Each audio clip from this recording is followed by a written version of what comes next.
ማለኒ ከኔ ውጭ እንዴት እገባለሁ ገጠር? እኔ ሐሳቤ ከተማ፣ ትውልድ እድገቴ ከተማ። እንዴት ገጠር ልግባ? ከኔ ውጭ ማለኒ ማለኒ ከኔ ውጭ ማለኒ ማንስ ሊኖር ከጎኔ? እልነበር ድሮ አልሰማ ማንንም ደሞ ማልፈራ።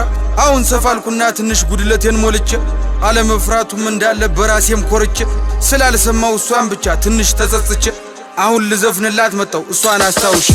ትለይ ነበር ድሮ እናቴ ባጭር ወንበር አስቀምጣ እድሜ ደርሷልና ልጅ ከገጠር ሚስት አምጣ።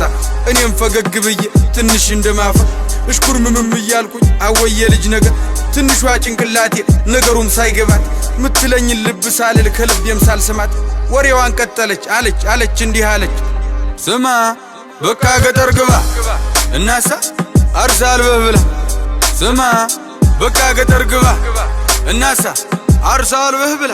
ልጄዋ ስማማ ሽማግሌ ይላክና ፈቃድ ይጠየቅና እሽታው መቼም ግልጽ ነው ቀድሞ አልቋልና ቤተ ዘመዱም ተሰብስቦ ይተዋወቅና ባለችን አቅም ደግሰን ዘመድ አዝማዱንም ጠርተን ጎረቤት ጓደኛም ደግሞ ሁሉንም አድርሰን ኃይሎ ጋ ተብሎ ተጨፍሮ ከቤት ትወጣና ከጫጫተው ከጋጋተው ከከተማው ጎዳና ምንሽርህን ይዘህ ደግሞ ገጠር ትገባና ጎጆህንም ቀልሰ ምሽትህንም ይዘህ አንድ ሁለት ቃዳ መሬት ደግሞ ያው አባት ሰጥቶ ማረስ ማለብ ማርባቱን ደግሞ አማች አስተምሮ ሲሆን ደርሶ ደግሞ ልጅህ ማጨዱንም አግዞ ዶሮዎችህ የጣሉትን ደግሞ ሚስት ሰብስባ መርጠህ ደግሞ ከሰንጎቹ ከሁሉም የሰባ ከቀዩ ከነጩ እያልክ መርጠህ እንድትበላ እኔ ልጥቀምህ ልጄ በቃ ገጠር ግባ።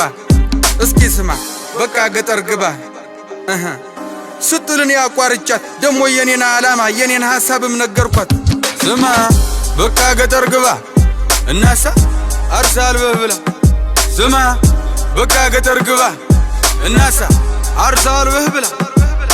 የኔ ዓላማ ሌላ ነው ሐሳቤም ከተማ ነው። መንጃ ፍቃዴን አውጥቼ አዲስ አበባ ገባለሁ።